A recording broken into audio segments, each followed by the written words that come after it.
Good morning, everybody, and a happy Tuesday morning to you. Now, I am getting comments from people and emails from people. Please go faster. Harry's back in the UK. I understand, but I work 24 hours behind because a lot of these stories develop over 24 hours.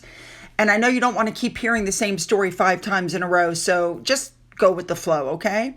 A big thank you to that one on Twitter for the above picture, and let's jump in and get going. We're going to start with Sophie, but she's finishing her tour. So on Saturday, she was seen wearing this jacket. She was visiting the Open Gates Therapeutic Riding Center in Alberta and the Brown Bear Women Teepee exhibit at Spruce Meadows. She was very busy because basically she went to the Open Gates Therapeutic Riding Center to meet volunteers and little riders. She had a lot of fabulous interactions with the children. She was gifted a fabulous book.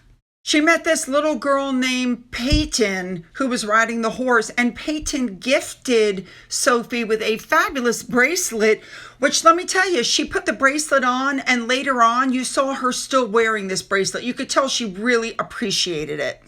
Then she returned to Spruce Meadows where they had the Brown Bear Teepee exhibit. Now, this is an Indigenous family-owned business, and they're basically around to educate others. They had teepee displays, Indigenous games, mini teepee crafts, all kinds of really cool stuff. Now, also, while she was there, she went into the Founders Plaza at Spruce Meadows. You know, people sell stuff. You could see she was really enjoying it. Well, she ended up getting into a heavy discussion about who had their favorite sweets with this little boy. It was hilarious. Okay, now when she was done with this, she went to visit veterans at the Veterans Associated Food Bank, and it's the Veterans Association in Calgary. There was a 10-year-old therapy dog sitting under one of the tables. His name was Turtle. When she first arrived, she got some flowers. She looked fabulous. Sophie apparently spoke with each veteran individually, which stood out as being especially meaningful. There was everybody there from age 81 on down. Now, there was one gentleman there. His name was Avi. He was very, very emotional, and Sophie reached over and gave this guy a big hug. She really is like for the people. I just love her. She's so empathetic. She shows a level of caring that you just don't see with a lot of people, a lot of the royals. Now, I'm not sure that these are exactly in the right order, but at some point on Sunday as well, Sophie visited the Pacific Assistant Dog Society. It's called PADS. While she was on her tour, again, it was at the Founders Plaza at Spruce Meadows. She met with handlers and assistance dogs to learn more about their training program. She was seen interacting with several of the dogs, including a puppy named Jonesy and another assistance dog named Calibri, who serves with the Calgary Police Service. And according to a rep from Spruce Meadows, she was there for about half an hour learning about their work and how they train the dogs to assist military veterans and provide support for people with physical disabilities. I think she looks fabulous, and as usual, a big thank you to Remoulade Sauce for showing us everything that Sophie was wearing. Next up, Sophie attended the World Blacksmith Championships, also at Spruce Meadows, and as you can see, she's still wearing the bracelet Peyton gave her. Sophie also met members of the Diamond Willow Vaulting Club and members of the Royal Canadian Mounted Police.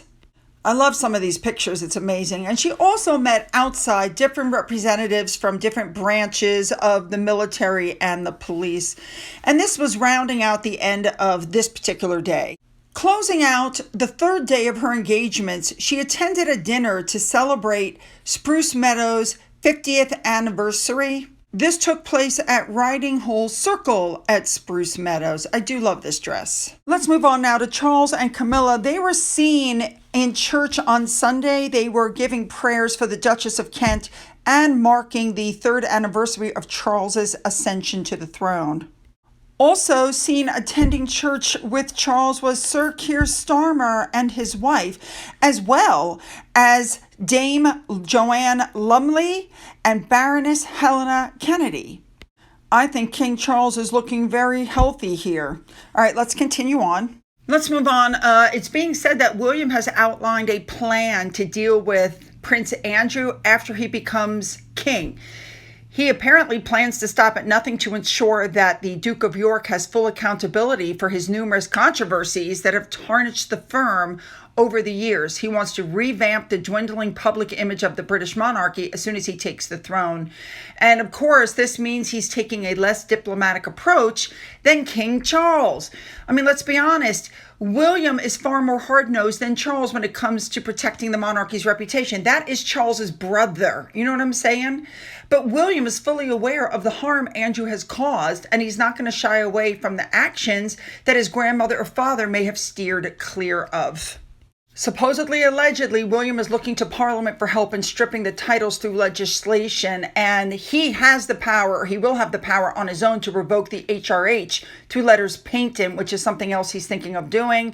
And the Prince and Princess titles can also be removed with a royal warrant, although it's unlikely he'll take that approach, they're saying, because he wants government backing. Next up, I absolutely love this. In memory of Queen Elizabeth, they did a corgi parade. That's right, over 60 corgis took part in a parade in London. How cool is that?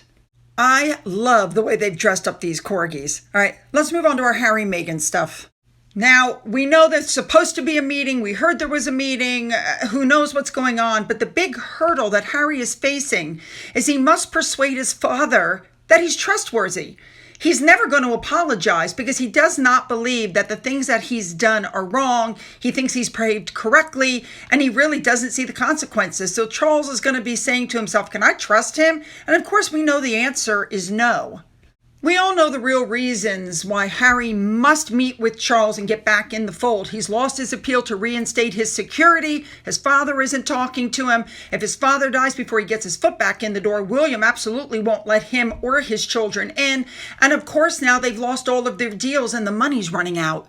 Now, we all know that Harry was returning to the UK for the Well Child Awards. He has nothing really to do with Well Child. He doesn't help collect money for them, nothing. He just shows up once a year, takes pictures, and goes, look at me, aren't I fabulous? And this year, they moved the awards, because last year they were at the end of September. So they moved the awards so they fall on the 3rd anniversary of Queen Elizabeth's death. So what's going to happen next? Harry made the announcement that on Tuesday the 9th, he gave a substantial donation, he means Archwell, not him, to children in need during an event hosted by the Community Recording Studio in Nottingham. The gathering is going to bring together local groups like CRS, Epic Partners, Coach Core, and other people to highlight their work tackling youth violence and supporting young people through outreach, sports, and creative arts. What I think Harry is doing is he's charity shopping. In my opinion, he's charity shopping. He's giving money to try to get patronages because whether the king accepts him or not, he wants his foot back in the door more in the UK. Harry is running around doing all of this stuff while he knows that Catherine and William are running around doing their work on the anniversary of the Queen's death. So of course he's, doing his best to try to overshadow them. I mean, his original reason for returning was to attend the Well Child Awards, and now he's got a string of engagements, which is absolutely no accident. He's going to spend Wednesday and Thursday attending private receptions and meetings with charities close to his heart, of course, including Invictus, the Diana Award, Scotty's Little Soldiers, which is another charity that you never hear about except once a year when Harry pops up to take accolades as their patron. Now, it's believed he's staying in a hotel as his own expense. He's paying for his own security. But let's be honest, this isn't a stop. It's a statement. What he's trying to show Britain is he can still do the work without needing palace approval. Harry still sees himself as a prince of the people, and he's trying to reclaim attention, and which, by the way, sends a veiled message to Prince William. Now, William, we know, is firmly against any meeting between the king and Harry, but obviously it's up to Charles whether he's going to meet with him. So is there going to be a meeting between Charles and Harry? I'm going to say no, because Harry has a very packed schedule in London and the king is in Scotland. It's just not going to happen. Let's not forget that in April, Harry claimed he was in danger of losing his life in the UK, and he attempted to sue his father's government. But now we're getting articles like this in September. Harry wants to be back. He's excited. He hasn't given up on bringing his children back to the UK to see where he grew up. Guys, do not fall for this. This is a PR push that Harry's team is doing in the UK. He wants to repair the relationship with the royals and the UK government in a bid to win greater security for his family for when they return to the UK. According to Harry's friends, he wants to be able to make more frequent visits to Britain from his home and bring his wife and children with him. He wants to bring his family back to the UK. He wants to show his children where he grew up. He's not given up on hope of bringing his family back to the UK. He wants them to know their family here. He would really like to come back much, much more. But he said himself, I can't see a world in which I would bring my wife and children back to the UK at this time. That's what he told the BBC. And the things they're going to miss, well, everything. I miss the UK. Keep in mind that this is a man who said he hated Windsor. He didn't like the UK. He had anxiety every time he flew into the UK. That's what he said. But yet he seems to think that he can just say a few words and, switch everything around. He doesn't understand that his words stand for all time. I don't know what's wrong with this guy. He really has serious mental issues. Keep in mind that this is a man who basically said the monarchy was horrible, the British government was horrible, the British press was horrible, and he sat there holding Meghan's hand while she announced that she was so mentally, tortured while she was in the UK that she thought about unaliving herself. But remember, Meghan said, but I couldn't do it because I know how much he's already lost. People that truly feel that way don't talk that way. And while I showed you yesterday about how he claims the royal family is leaking and planting, that basically is what he's doing, even though he despises the media, they want to come home. And this is the story that he is feeding because he wants full security as if he was still a working royal. He does get security. All he has to do is give a 28-day notice ahead of time, but he won't get security for things that aren't related to the royal family. I have a great idea. Why don't you take your children, Harry, to see where their mother grew up? Take them to meet their grandfather on the other side of the family. So Harry was seen arriving at the airport. It looks like he flew on a regular plane. We're not exactly sure, but that's what it looks like. Anyway, if he thinks he's going to see William, he can, go jump because William is finished with him. It's being reported that William has shut down any chance of any kind of a reunion by committing to a full day of royal engagements on all the days Harry is in the UK. His plate will be full. He has official outings on Monday, Tuesday, and Wednesday in a direct clash with Harry's events, the ones that we know about that are confirmed. William is going to spend Monday in Sunningdale, England, we are aware of. Tuesday, he's going to visit Spiral Skills, which is a youth organization based in London, which is part of the Homewards Foundation. And then he's going to visit a new mental health hub in Cardiff on Wednesday. So we're going to be seeing a lot of the royals. Thank God. Maybe Harry should return more, then we get to see more William and Catherine. Frankly, the demand that Harry gave that Meghan wants everyone to curtsy or bow to her if they return to the UK. They want her to honor the HRH. I think that right there would give the king pause to say, forget it. Especially when you consider that she's a hypocrite because she mocked the curtsy that she gave to the queen, and she allowed some kid in Colombia to curtsy to her. There's no way that kid in Colombia knew who she was. That was totally a setup, but she had no problem setting it up. All right, we have a couple more stories before we get to the big story of today. Apparently, Harry, because he wanted to have direct contact to the queen, he sent her a secret cell phone, but apparently she threw it in a drawer and never touched it. Harry would later claim he wasn't able to get to the queen, but he knew how to reach her whenever he wanted because he had given her, the mobile phone with the intention of having a secure line directly to the CEO of the family firm, bypassing not just the family, but all of her courtiers. But unfortunately for Harry, again, she apparently declined to actually use the phone. The phone number was unknown and it went in a top drawer of a servant's desk at the end of a long green corridor, and it joined the other cell phone given to the Queen by Prince Andrew, who had a similar plan. So it isn't exactly clear when Harry attempted to open the line of communication by giving her the cell phone, but a few months before her death, he ruffled feathers when, after a visit with her that would prove to be his last, he said, quote, "I'm just making sure she's protected and has the right people around her." All right, we've talked about Harry's visa, but now it's even escalated because a new quote-unquote golden ticket document has come to light. He apparently has had this his whole life. He can live in the United States indefinitely. They never vetted him for the drug use. So everybody's going, oh, Trump let him in. Actually, Trump didn't let him in. Trump had nothing to do with it, and neither did Homeland Security. All right, let's move on. All right. I still remember this. Harry and Meghan show up in Jamaica at a movie premiere that they had nothing to do with. It was Bob Marley's biopic, One Love. So what happened was, now it's coming out that the Jamaican prime minister was apparently blindsided, and it left him in an awkward position. This guy, Mr. Holness, had just been reelected for a third term, and he previously had expressed an interest in Jamaica becoming a republic.